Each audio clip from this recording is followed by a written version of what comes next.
López Obrador sí ponía la agenda del día. De hecho, se atreven a decir que México renació en el 2018 con Andrés Manuel López Obrador. Antes no había país, antes no había patria, antes no había absolutamente nada. Lo más llamativo del argumento es la democracia empieza cuando yo gano. Sí, sí. No hay democracia cuando yo pierdo.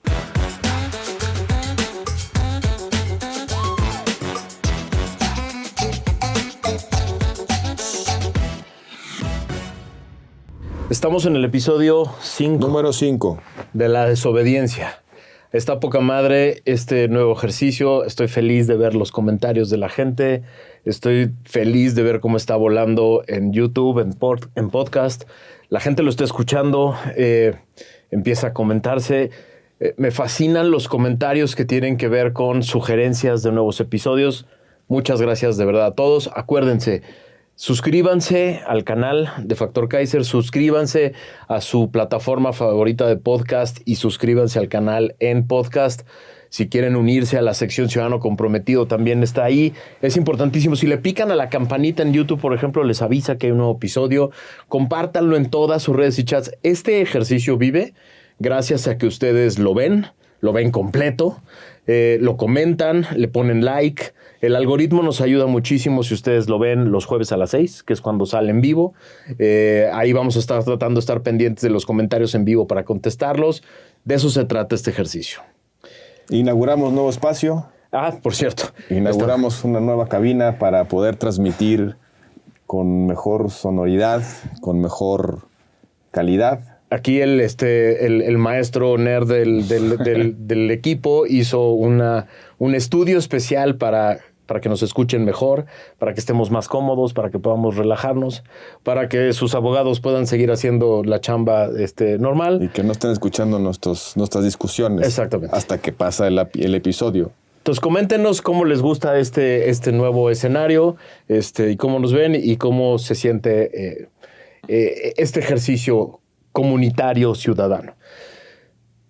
No queremos hacer el típico recuento del año de lo bueno, lo malo y lo feo y qué cosas buenas hizo y qué... No, ni madre.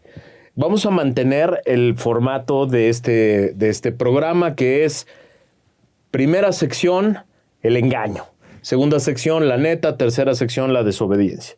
Entonces, Roberto nos va a platicar ahorita de el año 7 del narcorrégimen, porque ya platicamos que este no es el año 1 de un gobierno, es el año 7 de un régimen. La señora es una administradora del año 7. Vamos a hablar de 7 engaños. Roberto identificó 7 engaños y lo que vamos a hacer después es ir uno a uno desacreditando cada uno de esos 7 engaños. 7 años y me cuesta trabajo hablar de ellos porque el 7 es el número, es el número de la suerte para mí.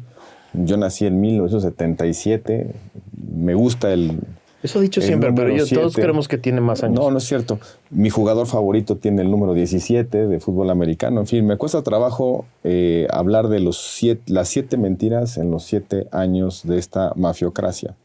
Pero ¿qué te parece si vamos repasando? Uno por uno. Aquí los apunté. Uno por uno y luego los vamos madreando. La primer mentira.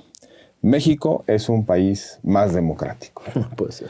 Lo repiten constantemente. Sí, es la primera mentira que se nos está instalando desde hace mucho tiempo. México es un país más democrático.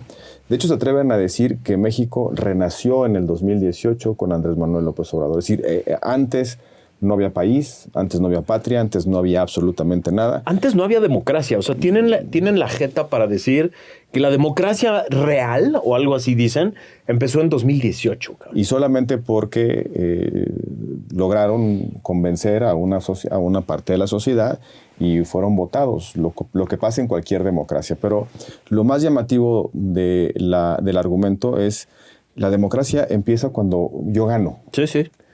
No hay democracia cuando yo pierdo. Cuando López Obrador perdió las elecciones en el 2006, en el 2012, no había democracia. Solamente hubo democracia cuando ganó la jefatura de gobierno en la Ciudad de México. Solamente hubo democracia cuando ganó la elección presidencial. Y por supuesto solo hubo democracia cuando su heredera, la presidenta Sheinbaum, logra ese resultado. Es decir, solo hay democracia cuando nosotros somos los ganones de la elección. Ahorita nos vamos a repasar la lista nada más para que no se me olvide. Este es el primero. Este es el primero nada más para que no se me olvide. Incluso tienen la jeta de decir, por ejemplo, en 2018 y hasta en 2024, que hubo democracia en donde ganaron en la misma elección y no hubo democracia en los cachitos donde no. Es increíble. Pero bueno, vamos a desmontar cada una de las mentiras en el segundo momento de este episodio. Segunda mentira, Max. En este gobierno no hay represión. Hijo de la chica. En este régimen no se reprime a los distintos, no se estigmatiza las opiniones ajenas, no se persigue a los críticos, no se persigue a la oposición. En este gobierno no hay represión. Como si, bueno, ya no me voy a adelantar, pero es un gobierno de plenas libertades según este imaginario, ¿no te parece? Es una cosa de locos porque, a ver, digamos, está aquí sentado una persona que la sufrió de manera directa, con un frontal, con todo el peso del Estado de una manera. Pero así como tú, hay otros miembros de la oposición, periodistas, críticos, miembros de la sociedad civil organizada, de la sociedad civil, empresarios de diferentes jóvenes tipos que se manifestaron en el 15N. Pero bueno, la segunda mentira. En este gobierno no hay represión. Increíble. Y eso me lleva a la tercera mentira. A ver qué te parece esta. Por cierto, lo estoy obteniendo de los discursos de López Obrador y de Claudia Sheinbaum y de, obviamente, los voceros de Morena. En México se garantiza la libertad de expresión. Imagínate nada más. Dicho esto, en un gobierno que inventó este circo diario de 7 a 9 de la mañana llamado La Mañanera, que no tiene otra función que mentir, son dos. Mentir abiertamente sobre sus logros inexistentes y atacar a todo aquel... Polarizar y atacar a todo aquel que trate de negar los logros inexistentes. Son las únicas dos funciones que tuvo ese pinche show de lunes a viernes, ¿no? Que fue, por cierto, muy exitoso en estas dos funciones, con la complicidad de medios, comunicadores y la chingada, y que en este año 7, que es el que le toca a la administradora de la oficina de la presidencia, ha sido muy poco exitoso en esa función. O sea, López Obrador sí ponía la agenda del día. Por supuesto, gobernaba desde la mañanera. Ahí daba las instrucciones a su gabinete, ahí eran las únicas 2 horas que gobernaba del día. Se enteraba el país qué es lo que iba a hacer, qué ocurrencia, con qué ocurrencia se ha amanecido en el día. Pero la señora utiliza la mañanera para esas mismas 2 funciones, pero como reacción. Y eso creo que es bien interesante de Pero realizar. No te adelantes porque eso lo vamos a ver en el siguiente apartado del episodio. Fíjate, la cuarta mentira. En este gobierno se apoya a los jóvenes. Qué bonito, sí. Se apoya a los jóvenes, pensando un poco que nos van a convencer con que el hecho de transferir dinero a los jóvenes ya les cambia la vida y se vuelven personas de bien. Los jóvenes les damos una oportunidad, tienen educación de calidad, una posibilidad de adquirir un crédito hipotecario para comprarse una casa, transporte público, la posibilidad de un empleo bien pagado. Se apoya a los jóvenes y además esta mentira tiene una derivada. En algún momento la presidenta dijo en el discurso del 7º año que los jóvenes están con la Cuarta Transformación. Es una mentira muy parecida a la de sacamos a X millones de la pobreza. Es decir, como si una línea de flotación arbitraria puesta en un número específico de ingresos saca a personas de la pobreza. En el mejor de los casos, los pone arriba de la línea de flotación. Todas las pobretólogas y pobretólogos que trabajan hoy con ellos, propagandistas, porque creo que no les concedas el logos. El logos es propagandistas del régimen. Ciencia, es conocimiento. Exacto. Yo creo que ahí no hay mayor rigor técnico. Pero echaron 20 años diciendo que no se salía de la pobreza, que no se sacaba a alguien de la pobreza cuando lograbas transferir lograbas pasarlos al siguiente nivel de ingreso. Lo decían, porque decían que eso no implicaba que ahora tuvieran mejor salud, que tuvieran más vivienda, que tuvieran, etc.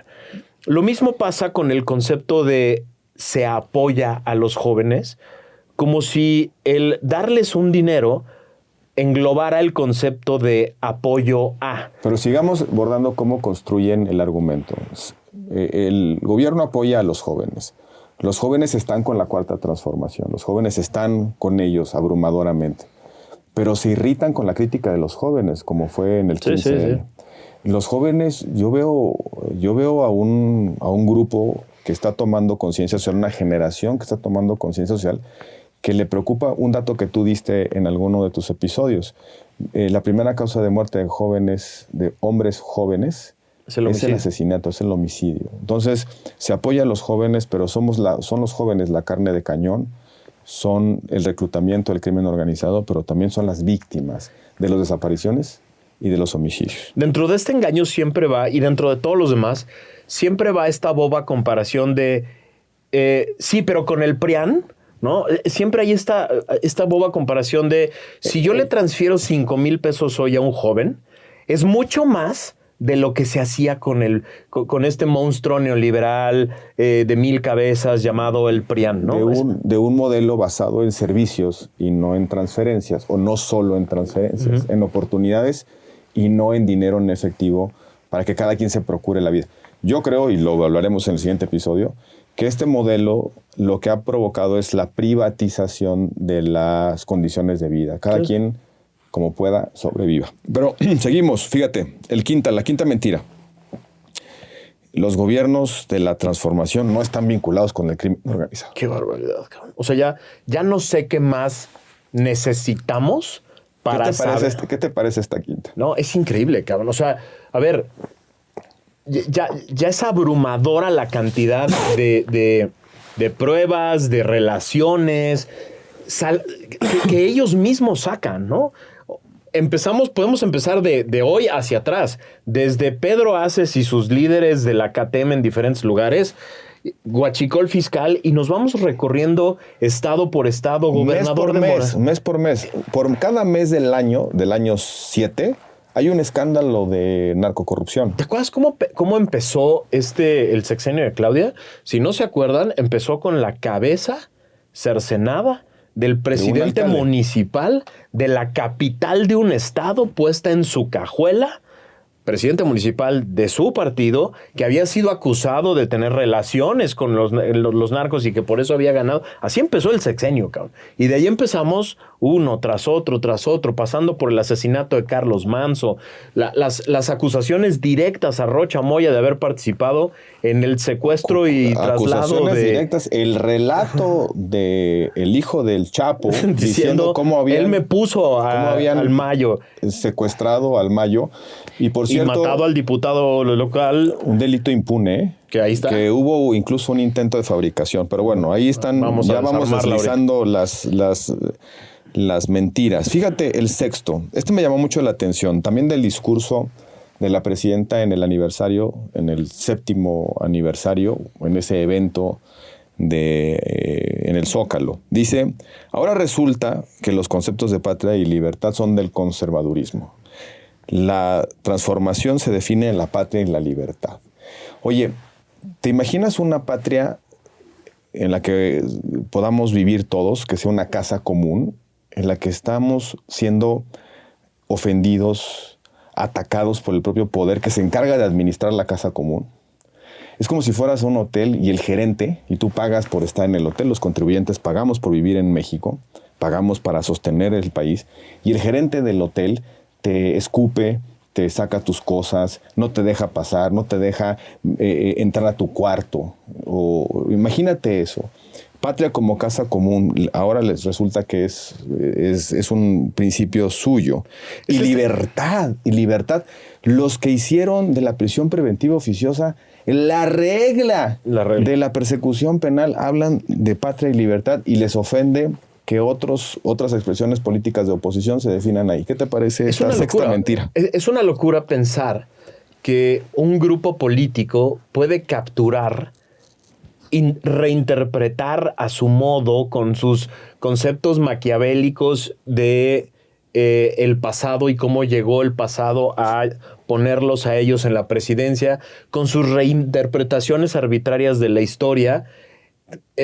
Es de locos pensar que un grupo de ese tipo puede ser el dueño de la interpretación de conceptos que definen a una ciudadanía. ¿O no te parece que ya empiezan a preocuparse de perder el relato, de perder la narrativa, y entonces están tratando de apropiarse incluso hasta de esos valores fuertes que pueden convocar una parte de la sociedad? Pero fíjate cómo la presidenta empieza a reaccionar: patria y libertad. Por cierto, en el discurso hace referencia a Zapata. Oiga, presidenta, con todo respeto, tiene a los agricultores sublevados. Si fueran zapatistas en el sentido de justicia social, ya hubieran resuelto ese problema. Pero no nos adelantamos a la descripción de las mentiras. La última, y estas yo me doy y cada vez que la releo me da más coraje más. Pañuelito blanco. Se acabó la corrupción. Se acabó la corrupción. Más coraje me da, cabrón. Oye, esta es la 7ª mentira de este pequeño glosario de mentiras de 7º año. En esa me voy a divertir mucho yo, porque tengo algunos años estudiando el tema. Pero fíjate nada más cómo ya nos dicen, se acabó la corrupción. ¿Y qué pasa con los privilegios de esta clase social que supuestamente, de esta élite política que llegó al poder no para diferenciarse del pasado, y lo digo con mucho respeto, sino para volverse empresarios, para comprar propiedades, para irse a viajar al mundo? Pues no que la pobreza franciscana, no que vamos a vivir con un par de zapatos. Pues resulta que es un engaño para que mientras todos los mexicanos nos tenemos que romper el alma para sacar adelante al país con nuestros impuestos, ellos estén viajando por el mundo y mintiendo pues ofensiva y dolosamente con esos privilegios. Dato protegido, Gutierritos, el viaje a Japón, y su casa en Tepoztlán. Noroña y su casa en Tepoztlán. ¿Y sabes sus viajes en primera clase? Esta semana fue por su pensión de adulto mayor, el chavorrico de Noroña. En fin, esa es la 7ª de mi lista. Qué locura. ¿Qué te parece? A ver, ¿por dónde empezamos? Déjame, antes de pasar a la siguiente sección, nosotros sí tenemos cómo decir, con datos duros y argumentos lógicos, que estos son engaños, que son mentiras, que sí es cierto que mataron a la democracia y destruyeron a la república, que sí es cierto que hay represión, que sí es cierto. O sea, tenemos cómo argumentarlo. Y lo que está muy cabrón es que llevamos 7 años en un régimen en el que la sociedad, los medios, la comentocracia, los columnistas han permitido la propagación de los 7 contrarios a estas mentiras con una impunidad que no habíamos visto nunca en este país. Es decir, hemos vivido 7 años en los que la realidad muestran que estas 7 cosas son un engaño. A ver, ¿qué te parece? Hacemos este ejercicio. Por cada uno de estos 7 mentiras, de bote pronto: la decisión, la imagen, el caso, el escándalo que contesta automáticamente la mentira. Me gusta. A ver, por ejemplo, México es cada vez más democrático, dicen ellos. Imagínate qué caso, qué reforma, qué imagen, qué saldo, qué herencia contesta rápidamente esa mentira. A ver, la primera que se me ocurre, y no es la fundacional, pero es la destrucción del Poder Judicial. Es decir, 5 de febrero de 2024, López Obrador dice: vamos a hacer una reforma para cambiar por completo el Poder Judicial y generar elecciones patito y etcétera, etcétera. Y ese mismo día en la noche, la candidata Sheinbaum dice: lo que diga mi patrón, hago mía esa elección. Entonces tú dices que la prueba plástica de que eso es mentira es la reforma judicial. No tengo duda. O sea, no tengo duda de que esa es la prueba fehaciente de que aborrecían el concepto de república democrática. Uh-huh. Y que no hay en ninguno de los dos la convicción de que la democracia como sistema de conformación de los poderes es algo que se adapta a sus taras ideológicas. O a la intención de concentración de poder, que también puede ser un apetito, un instinto humano, que precisamente para eso sirve la democracia, para contener ese instinto humano a la concentración de poder. Exactamente, porque todo lo anterior, la captura del INE, la captura del Tribunal Electoral, la elección de Estado, moviendo miles de millones de pesos que seguramente venían del huachicol y de otros convenios con el narco y demás, eran los intentos de capturar el poder e instalar un régimen diferente. La consolidación de ese proceso de destrucción de la República y de la democracia es la destrucción del Poder Judicial. Déjame dar también mi estampa. Venga. La estampa que yo veo que contesta rápidamente esa premisa o esa mentira de México es cada vez un país democrático, la sobrerepresentación. Creo que todo lo que hemos visto es consecuencia de eso, de haber permitido todos, la oposición, las oposiciones, los ciudadanos, de haber permitido ese fraude de la Constitución. Con el 54% de los votos se hicieron del 74% de la representación parlamentaria para cambiar por sí mismos, en solitario, ellos mismos, la Constitución, que es el pacto fundacional de los diferentes. Imagínate nada más lo que es. Por eso hicieron la reforma judicial, por eso acabaron con la ley con el amparo, por eso acabaron con la supremacía constitucional, por eso revirtieron las décadas de transformación de nuestro sistema jurídico para abrirnos al consenso universal de los derechos humanos de fuente internacional. Este fue, para mi juicio, para mí es la estampa.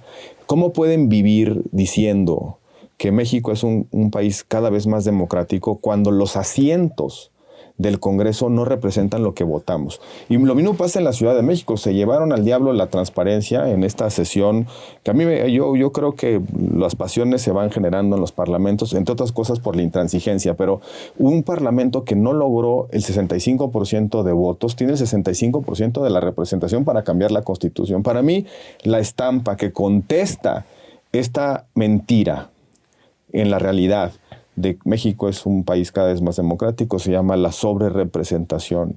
Y ahorita en el tercer segmento hablaremos justamente de cómo evitar que esto vuelva a suceder. Y todo el caminito que nos llevó a esa sobrerepresentación y después a la destrucción del Poder Judicial y demás, que es la captura del concepto elecciones en su propia versión. Es decir, tuvimos a un presidente haciendo una precampaña anticipada de su candidata de 3 o 4 años, ¿no?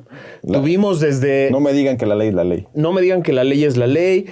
Yo voy a promoverla en todos los eventos que pueda. Voy a atacar a quien sea que pueda ser candidato. El gasto, cabrón. El gasto que vimos por lo menos los últimos 3 años del sexenio de López, los espectaculares por todos lados, las bardas pintadas por todo el país, los camiones, los peceros, los eventos de la señora. De los empresarios que se mueren sospechosamente en un avión en Veracruz.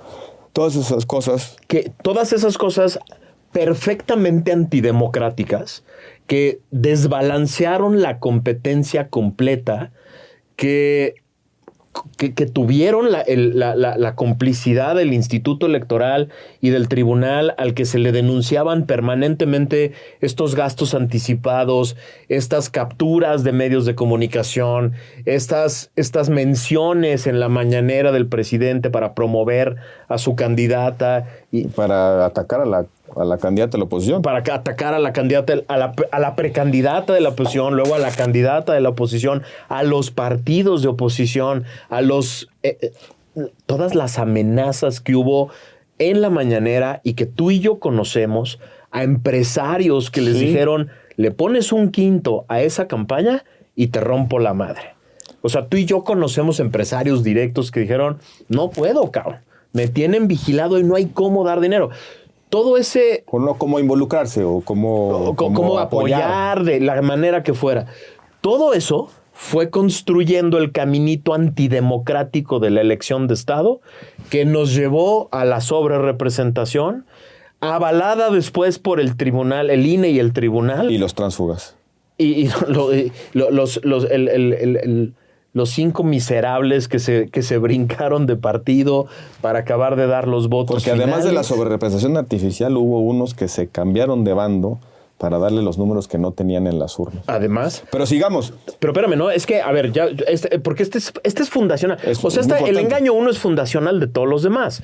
Porque en el momento en que logran la sobrerepresentación, de todos modos plantean la reforma más antidemocrática e inconstitucional de la historia de este país, que pudo haber sido derrotada en la Corte con un muy buen proyecto que había planteado uno de los ministros que ya salió, y este pinche aparato mafioso dobla a uno de los ministros para perder esa última oportunidad.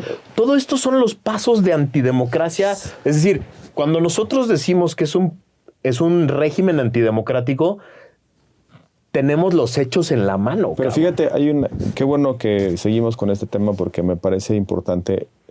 Un régimen democrático no se define por cuántas elecciones tienes o por qué motivo vas a una elección. Nos vendieron el argumento de la nueva legitimidad del Poder Judicial con la razón de que íbamos a votar por nuestros jueces. Pero si algo define a la democracia, no es el momento en el que salimos a votar, cómo vivimos cuando salimos a votar, sino cómo vivimos después de votar. Cuando ya se configuran los poderes, cuando ya hay una dinámica de poder distribuido. Y es un tema de libertades, de equilibrios de poderes, de división de atribuciones, de federalismo, de horizontalidad en el ejercicio del poder, de no concentración, de república, etc. Entonces, en el manual del autoritario, del cual hemos hablado mucho tiempo, constantemente convocan a las elecciones para tratar de crear la percepción de que hay más democracia. Sí. Pero es al revés. Es la falsificación de la democracia precisamente de esa intención de concentración de poder. Porque lo que trata de lograr una elección es este concepto que acuñó Weber de la legitimidad, es decir, el derecho a ejercer el poder.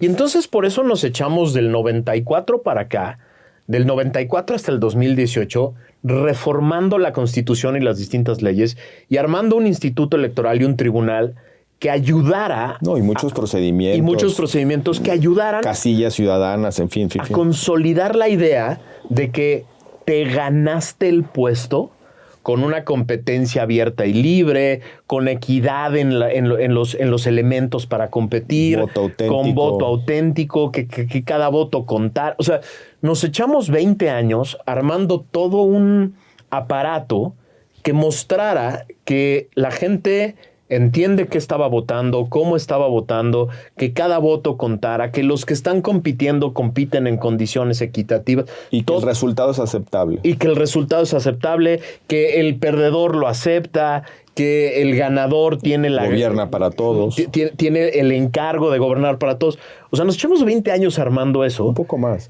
O más de 20 años armando todo ese entramado de legitimidad para que estos lo destruyeran completo. Ahí está la prueba, es decir... Con el argumento de que puedes revocarle el mandato en una elección falsificada. O que los jueces son electos cuando, a la vista de todo el mundo, lo que sucedió es que votó el 9% del electorado total. Con boletas planchadas. 5% con acordeones. En fin. De locos, ¿no? Entonces, a ver, insisto, cuando nosotros decimos que es un engaño y ahorita estamos tratando de explicar la neta, nosotros sí tenemos los hechos que avalan el que sea un engaño.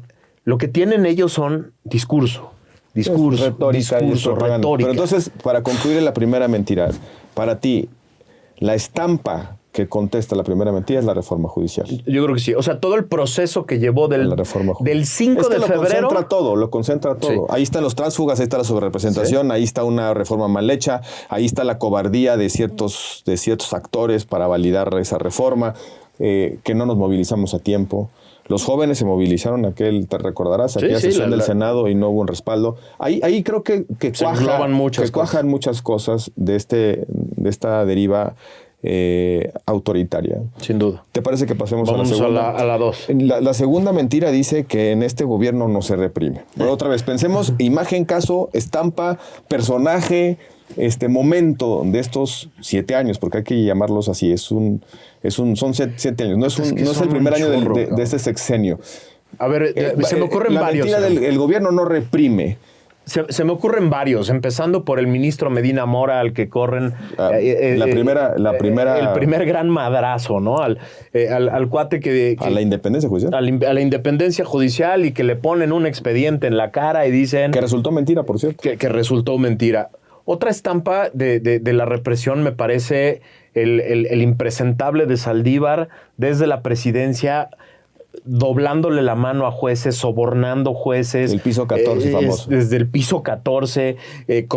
Esto no es un chisme, ¿eh? Esto está, digamos, documentado y probado por testimonios directos de jueces sobornados y demás. O sea, es decir, jueces a los que les instruían a hacer cierta cosa, y todo aquel que se negara tenía una consecuencia grave, directa, etcétera. Pasando por los diferentes tipos de periodistas, empezando, ¿te acuerdas? Por el caso Loret, que se enoja. No te adelantes porque sigue libertad de expresión. Entonces, represión. Estamos represión en represión. Como uso arbitrario de la fuerza, del poder público. Esta locura que, para mí, una de las herramientas más eficaces del sexenio fue este proceso que armaron de convertir créditos fiscales en delitos, los delitos convertirlos en crimen organizado, y ponerle a los empresarios en la jeta esos expedientes para decirle, tienes de dos, cabrón. O pones lana, o te callas, o dejas de apoyar a candidatos de oposición, o esta madre te la vamos a convertir en cárcel. Sí. Con la convicción de que tenían un fiscal que tenía todos los elementos para entrarle a reprimir directamente a cualquier persona que tuviera... Yo coincido ahí, coincido. Para mí la estampa de la represión es el pentágono del miedo, el pentágono de la presión, de la coacción. WIF, SAT, Procuraduría Fiscal, Procuración de la Justicia en general. Fiscalía de Delincuencia Organizada o Fiscalía y Prisión Preventiva Oficiosa. ¿Sí? Con esos 5 instrumentos crearon un entorno de miedo precisamente para que los críticos, los empresarios, los opositores no levantaran la ceja. Y ese pentágono de la ignominia, esas instituciones utilizadas de manera facciosa, creo que explican el mayor... una forma de represión soft, porque no tenían que metieron a la cárcel a mucha gente inocente, que por cierto, ahí algunos siguen olvidados, ya ni mencionar, por ejemplo, a alguien al que le falsificaron la credencial, la licencia de conducir para dictarle una prisión preventiva. Pero para mí, la constelación, la imagen de la represión política es este pentágono. WIF, SAT, Procu Fiscal, Procuraduría General de la República, porque no son fiscalías, y por supuesto prisión preventiva oficiosa. Sí, porque además en ese marco solo tenían que mandar mensajes, ¿no? Es decir, armar un par de casos, exponerlos, aventarlos al público y avisarle a todo el mundo, ¿no? Aquí se reprime. Pero combinado con la idea de el ejército está feliz conmigo, les estoy dando negocios por todos lados, la Guardia Nacional es parte del ejército, es decir, con la idea de aguas, porque además todo está militarizado, todos te están revisando. En el Inter nos enteramos que la hoy fiscal Ernestina Godoy espiaba desde la Fiscalía de la Ciudad de México a personas. Nos enteramos que el ejército usaba Pegasus impunemente. O sea, nos enteramos de todos los instrumentos que tienen, con la idea clara de avisarle a todo mundo: sí puedo. Claro. Y sí te puedo chingar cuando yo quiera. No, y las filtraciones de las supuestas investigaciones, los bloqueos de cuentas, todas esas cosas mañosas que hicieron era para generar un entorno de miedo, que es una forma, insisto, suave de represión política. A ti te pasó directamente desde el punto de vista penal. A mí me pasó que empresarios que antes me contrataban para dar conferencias y me dejaron de contratar, cabrón. O sea, abiertamente la gente dice, pero puedes decir lo que quieras. Sí, nada más que los efectos por la puerta de atrás es que haya muchas personas que crean que juntarse con aquellos que son señalados genera un costo o les puede generar un costo. A ti también te pasó con relaciones, amistades, posibles clientes. O sea, se convierte... La represión no es simplemente sacar el garrote y dar un madrazo. No. La represión es un modelo de abuso de poder. Coacción dosificada ilegalmente. O sea, el abuso de poder sistemático para tratar de callar voces de diferentes maneras. Y aunque la gente cree que el más peligroso es el madrazo con el tolete en el Zócalo, es el menos peligroso de todos. El más peligroso es este modelo silencioso. Porque socava estructuralmente las libertades. No se ve. Y socava y empieza a hacer que se derrumbe el edificio de las instituciones que defienden la libertad. ¿Te parece que pasemos al tercero? Conectadísimo. Libertad de expresión. En este país está garantizada la libertad de expresión, nos dicen los propagandistas del régimen, de la mafiocracia. Tu estampa sobre libertad de expresión. Mi estampa sobre libertad de expresión. ¿Dónde viste, cómo contestamos que eso es una mentira? Déjame, yo me adelanto. Vas. Yo hago un argumento estructural y lo sitúo en el 15N, porque hay un efecto silenciador creado, a mi juicio, desde dos dimensiones. La primera es el uso de la estigmatización de la crítica, la estigmatización de las oposiciones, la estigmatización del pensamiento diferente, la mañanera. Yo recuerdo que exhibieron las cuentas, el patrimonio, la estructura corporativa de los dueños de un medio de comunicación crítico como Latinus. Uh-huh. Y también sacaron cuánto gana un periodista. Un señor como Fernández Noroña se atrevió a decirle a una periodista que compra un vehículo o que vive en tal lugar, cuando no son servidores públicos los periodistas y tienen el derecho de ganarse su forma de vida como se les pegue la regalada gana. Entonces, por un lado, la estigmatización. En el 15N estigmatizaron a los jóvenes diciéndoles conservadores, fascistas, miembros del crimen organizado y demás. Pero la otra fue el uso de grupos de choque. Todavía seguimos sin explicaciones sobre quiénes son el famoso bloque negro. Y lo que hicieron ahí fue generar un efecto silenciador. ¿Por qué? Porque llega el bloque negro, crea un caos, crea violencia, inhibe a que los jóvenes sigan manifestándose, pero también creó un pretexto para el uso del tolete. Para mí el 15N redondea estas dos formas de hostigamiento a la libertad de expresión. La estigmatización desde el poder, desde el máximo poder, desde la mañanera incluso, incluido el Pentágono de la ignominia, pero también el uso de pretextos de fuerza física, como fue el famoso grupo de choque del bloque negro. Ya sé cuál es mi estampa. Mi estampa es cada que el señor López se paraba al lado de su pantallota y le ponían en su pantallota a un tuitero, a un ciudadano, y lo señalaba. Y decía, corrupto, el enemigo, el corrupto. Yo perdí la cuenta en la vez 30 que yo salí ahí, cabrón. Y un día salió un video de Factor Kaiser y lo puso algunos segundos del video, él parado ahí al lado, yo hablando en la pinche pantallota y el presidente... Bueno, la reproducción, pues. La reproducción del video y el señor ahí parado. Cuando acaba el video señala y dice, este es un calderonista y este es un enemigo de la Cuarta Transformación. Ese para mí es la estampa de la represión. ¿Sí? O sea, porque yo no me callé después de eso, pero miles de personas sí. Pero y genera ese efecto silenciador del Por supuesto. O sea, yo me dedico a esto, tú te dedicas a esto y sabemos que las consecuencias posibles y aguantamos el riesgo. Tenemos la piel dura. Millones de personas no, cabrón.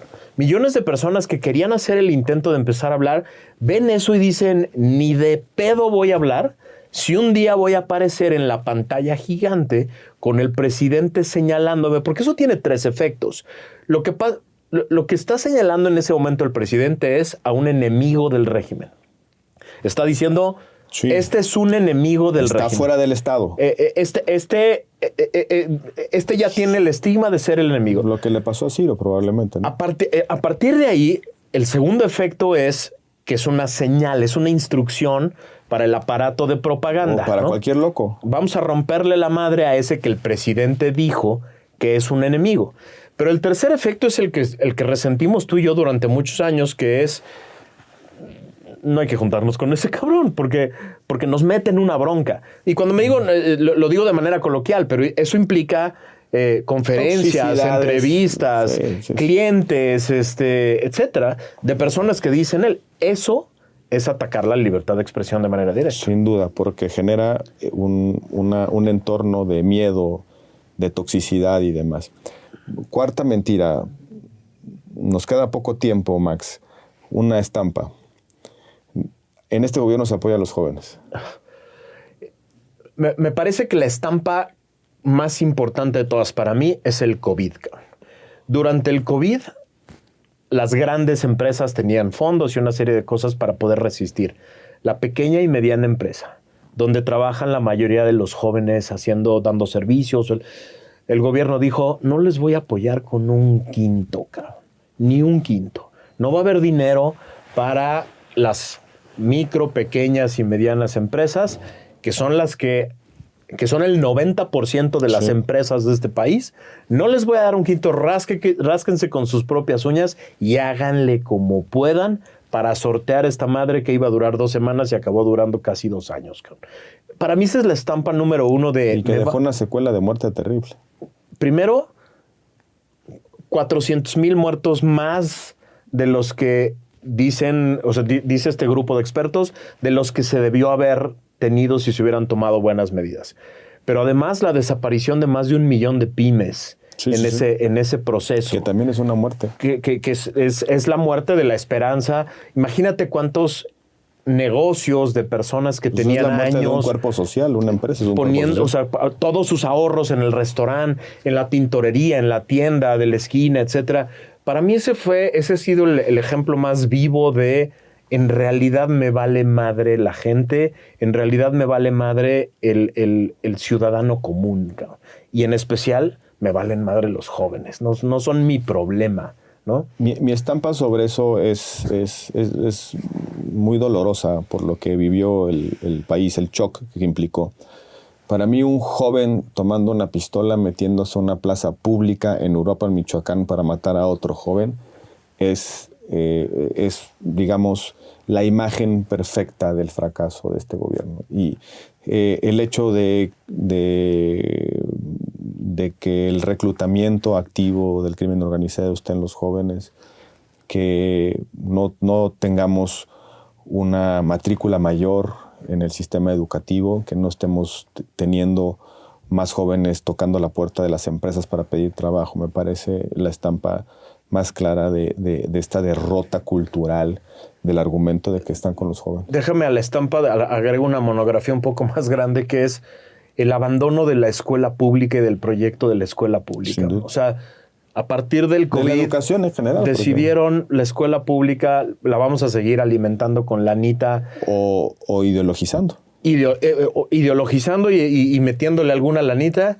Abandonaron la infraestructura educativa, las apuestas tecnológicas que había en sexenios anteriores. Abandonaron a los jóvenes a su suerte y generaron, en un país donde ya había desigualdades, una brecha que cada vez se abre más entre los que tenemos la posibilidad de mandar a nuestros hijos a la escuela privada y a la universidad privada y los que no la tienen. Y es brecha cognitiva, y es brecha de aprendizaje, y son generaciones para poder... que no se recuperan. Pasarán muchas décadas para que puedan retomar una calidad, una capacidad de aprendizaje estos jóvenes. La quinta es de locos. O sea, ya lo dijimos. Para los que nos están siguiendo, se están incorporando en este momento de la conversación, estamos desmantelando las 7 mentiras de los 7 años de la mafiocracia de Morena y encontrando una estampa, una imagen, un personaje que conteste a esa mentira. La quinta mentira es: en los gobiernos de la transformación no hay vínculos con el crimen organizado. Pero ya es que para no aburrir a la gente, yo creo que hay que ponerle nombre y apellido a algunas cosas, o por lo menos algún caso. A mí me parece, me anticipo, para mí la estampa más brutal de esto es el huachicol fiscal. Adán Augusto López y la Barra 600 mil millones de pesos sí. se robaron utilizando esquemas paraestatales para importar. Después de que el presidente anunció una cruzada por la soberanía. Ya se había acabado el huachicol fiscal. Pero, se había acabado el huachicol fiscal y de pronto su secretario de gobernación, su primo hermano, el gobernador de Tabasco y después su secretario de gobernación, acusado no por nosotros, no por opiniones de Loret, ni Latinos, ni el Reforma, ni México, por la propia Fiscalía General de la República de estar en este esquema gigantesco de huachicol fiscal. Nombró él directamente a uno de los implicados número uno. Crearon un cártel. Crearon un cártel completo. Para crear una paz narca en un estado de la República. En varios momentos del expediente se habla de Hernán Bermúdez, se habla de diferentes grupos de marinos, se habla de diferentes aduanas.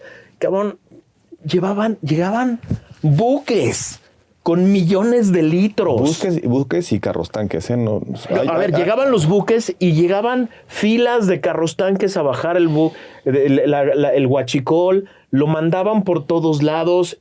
Implicaba que los de aduanas se habían hecho güeyes, habían recibido una lana. O sea, en el expediente viene como en la aduana específica de Tampico, el cuate que le metió dinero a su campaña para gobernador y luego para la campaña a la presidencia de la República fallida, en el muelle de ese güey llegaban los barcos que descargaban millones de litros. Es de locos, cabrón. Sí, o sea, esa es la estampa.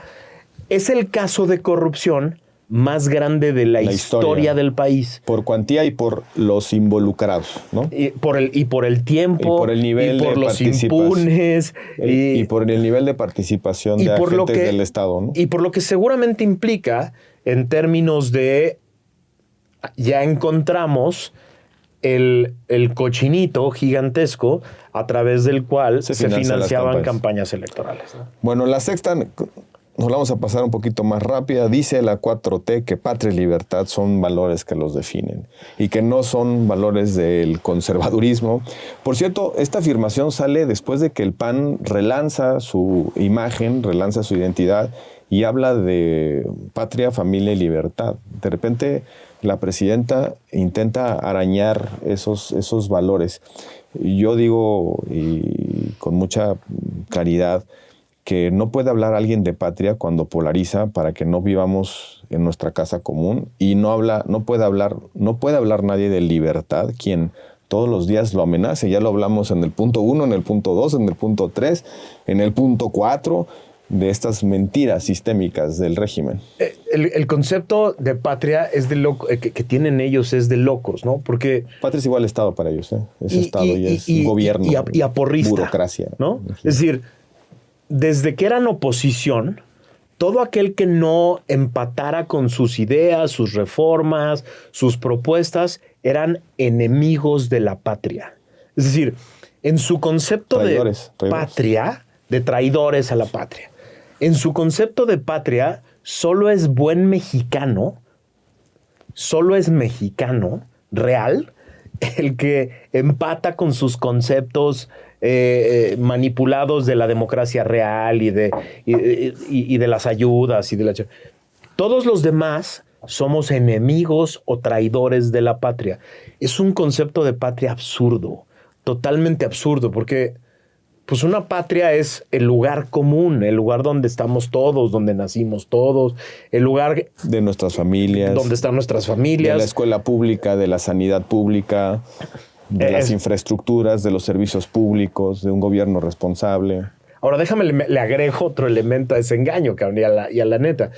Son también los que reescriben la historia. O sea, en su concepto de patria está como una clase de historia estampita mentira. De estampita de secundaria. Pero además de mentiras, cabrón. O sea, el señor acaba de escribir un libro donde hasta niega que había sacrificios humanos antes de que llegaran. O sea, reescriben la historia para tratar de convertir la historia en el caminito a la llegada del señor López al poder. Es de locos. O sea, una patria es un lugar donde han pasado millones de cosas. Unas muy buenas y muy inspiradoras, otras terribles. Y contradicciones, conflictos, personajes, cooperación, grandes momentos, ruines, liberación, sí. Sacrificios, servidumbre en algunos momentos. Me refiero a momentos en los cuales el país ha estado sometido a una todas las patrias son eso. Exterior. O sea, todos los países tienen historias combinadas de cosas terribles, de personajes malditos, con personajes imperfectos, pero que hicieron su chamba en el momento adecuado. La historia y la patria es obra humana, y la obra humana por definición es falible. Y estos tipos encontraron que a mucha gente le gusta la caricatura de españoles malos que llegaron a conquistar a puros nativos buenos, que son a los que nosotros queremos resaltar como los mexicanos de verdad que construyeron el camino. Es una pinche locura de construcción. Yo creo que está basado en un nacionalismo patriotero sobre la base de un origen puro y otra vez dividida la sociedad ahora en función de la raza. Puras jaladas sociológicas que pendejadas, no tienen. Dilo como son. Bueno, yo sé que el maestro no dice. No, ya tú lo dices. Sí dice. Sí las digo, pero tú las dices por mí. Pero la séptima, pañuelito blanco. Pañuelito blanco. Se acabó la corrupción. Se acabó. Te voy a decir, a ver, creo que una de las cosas más importantes de entender para todos los que nos ven, yo soy un nerd de este tema. Yo llevo muchos años dedicándome al tema. Este señor hizo una trampa muy fácil de ver. Lo que dijo fue: corrupción es igual a riqueza. Todo rico es corrupto. Todo el que tiene de más es corrupto. Llegaron al poder, le quitaron al poder, según ellos. Le bajaron sueldos, bajaron presupuestos, privilegios, generaron esta patraña de la austeridad republicana, y entonces sacó el pañuelito y dijo: se acabó la corrupción, porque ya no somos ricos, porque ya no ganamos mucho dinero, ya no andamos en camionetas, y el güey se subió a aviones de línea, ¿no? Y entonces somos sencillos, somos austeros, se acabó la corrupción. En el Inter, lo que vimos fue básicamente cada semana. Yo no recuerdo una semana en donde no haya salido un escándalo de corrupción, empezando por las casas no reportadas de Olga Sánchez Cordero, Huachicol, los hijos de Bartlett, las vacunas en las pandemias. ¿Alguien de ustedes sabe cuánto nos gastamos en las vacunas de la pandemia? Nadie sabe. Las pipas de se hicieron Huachicol, millonarios, las pipas negociadas en lo oscurito en Estados Unidos. El financiamiento ilegal de las campañas. Podríamos hacer una lista gigantesca, pero lo más importante, Beto, 0 sentencias de ninguno de esos casos. Cero. Escuchamos a los amigos de los hijos del presidente en grabaciones muertos de risa diciendo: con el balastro, nos vamos a hacer millonarios y ya me desatoró. 0 sentencias. No hay una sola persona de alto nivel en la cárcel por ninguno de los N escándalos. El huachicol fiscal es de reciente explosión mediática. Y lo que tenemos es un par de marinos en procesos de investigación, algunos mandos medios de las aduanas, etcétera. Pero los señalados directamente en el expediente como los actores políticos detrás de esto siguen en sus curules y siguen moviéndose libremente por todos lados. Para mí el personaje o la estampa es una estampa familiar, la de la corrupción, de la 4T, de la mafiocracia. Y para mí es la familia de los López. Sin duda, los Juniors. el presidente López Obrador, cuando era presidente, decía que no había negocio corrupto en México que no se conociera desde la presidencia de la República. Pues yo me imagino que no hay un solo negocio corrupto que no se conozca desde la familia, que no se haya dado cuenta de que sus hijos están metidos en todos los escándalos, desde tráfico de influencias con navieras, con Pemex, con el Balastro, con el Tren Maya, con el Transísmico, con el Huachicol. Me parece verdaderamente inverosímil. Para mí, la mentira es una foto familiar. Sí, sí. Una foto familiar de López Obrador con sus 3 hijos. Al otro yo lo descargo porque era un niño, no lo veo, era un menor de edad. Para los 3 hijos, a esos 3 huevones del bienestar. Corruptos, huevones, traficantes de influencia y quién sabe de cuántas otras cosas más son traficantes. Es una cosa de locos porque una de las afrentas más grandes que llevó a la caída del PRI era precisamente la riqueza familiar que se generaba en torno a funcionarios públicos de todos los niveles, desde el delegado de Coyoacán o de donde fuera hasta el presidente. Pero ahora dicen que el PRI robaba más. Es una locura porque los mexicanos aprendimos a aborrecer, literalmente a aborrecer, a las familias de los funcionarios corruptos y eso fue, yo creo, una de las de los detonadores más importantes de la transición. Y básicamente lo que tuvimos a lo largo de décadas eran, si no chismes, por lo menos historias en torno a de dónde se habían hecho ricos estos personajes. Pero no había casos, no había pruebas, no había audios. Lo que tuvimos en estos 7 años fue a 2 hermanos del presidente en video recibiendo sobres llenos de cash. Tuvimos audios directos de los amigos explicando cómo se formaba la corrupción.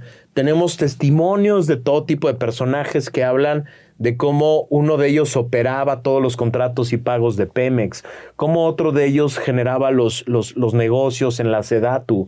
O sea, están las pruebas, están los elementos y sonríen y se no mueven. Pasa nada. Y van a Japón a comprar obras de arte carísimo. O propiedades. Y viven en Houston en casas enormes. Se indignan cuando de proveedores les dicen de Pemex.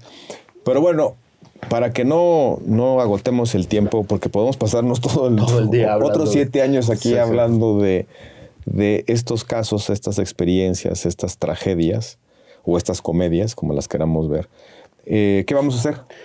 ¿Qué es lo que yo creo que debería de hacer la sociedad? Y retomo lo que acabo de decir hace 2 minutos.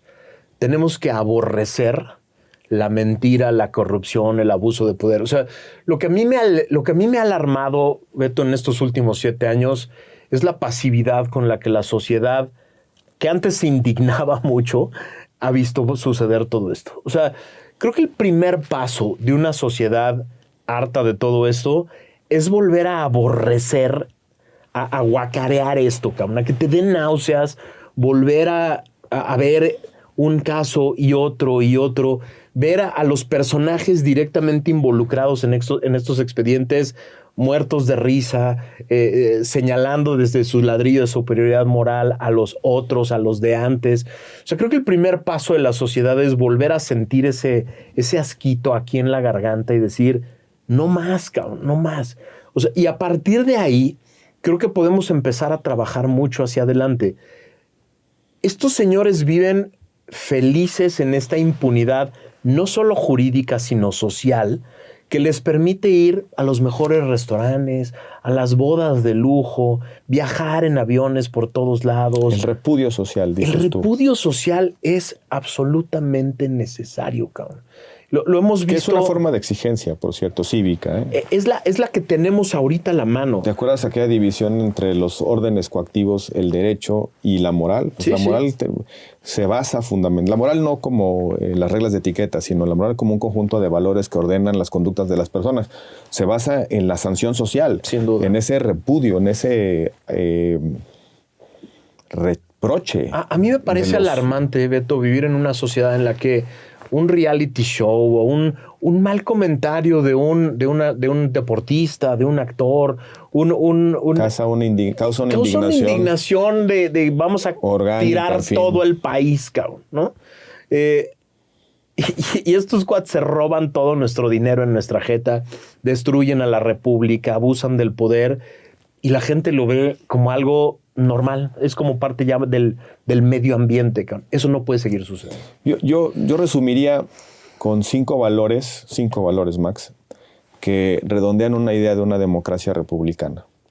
Porque te acordarás que la primera mentira es vivimos en una democracia. Yo creo que ahí es donde está el punto de quiebre.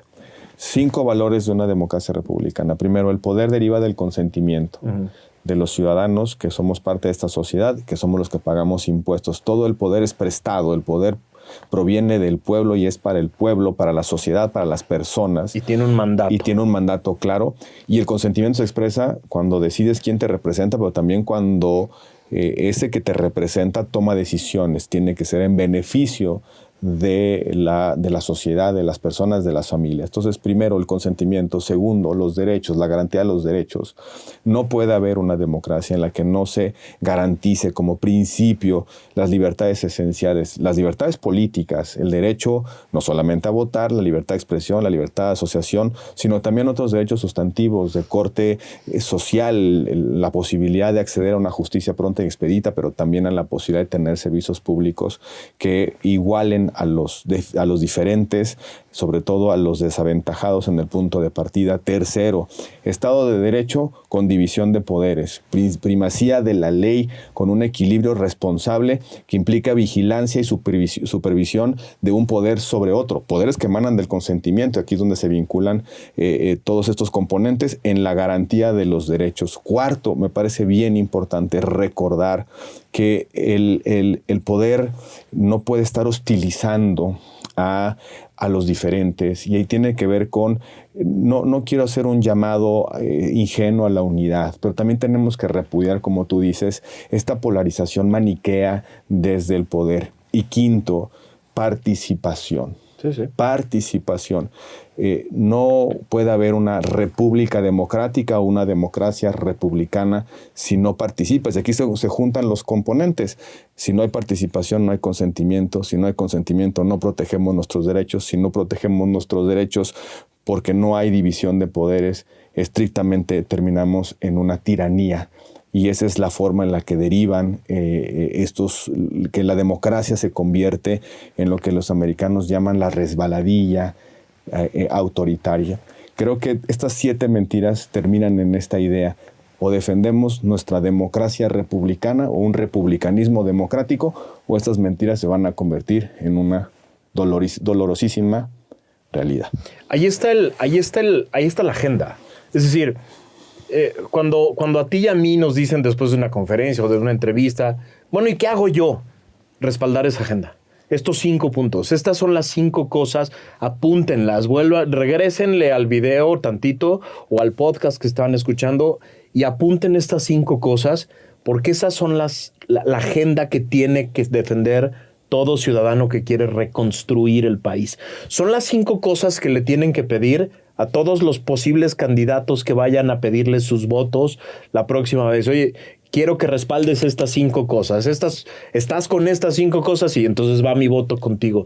Estas son las 5 cosas que le tienen que exigir a los medios de comunicación, a los debates universitarios, a las organizaciones de la sociedad civil, a su entorno cercano. Las repetimos: consentimiento, derechos, Estado de Derecho, respeto, pluralidad. Y quinto, muy importante, participación. Ahí está la agenda. Ahí está la agenda y pues con esta nos despedimos. Apúntenlas, platíquenlas con todo mundo, compartan esto. Se trata de que ustedes, los que nos están viendo, entren en esta conversación, pero hagan que otras personas entren a estas conversaciones. Y propongan los temas. Eso va a estar muy bien. Nos vemos la próxima semana en el 6º episodio de La Desobediencia. La Desobediencia. Eso, chingón.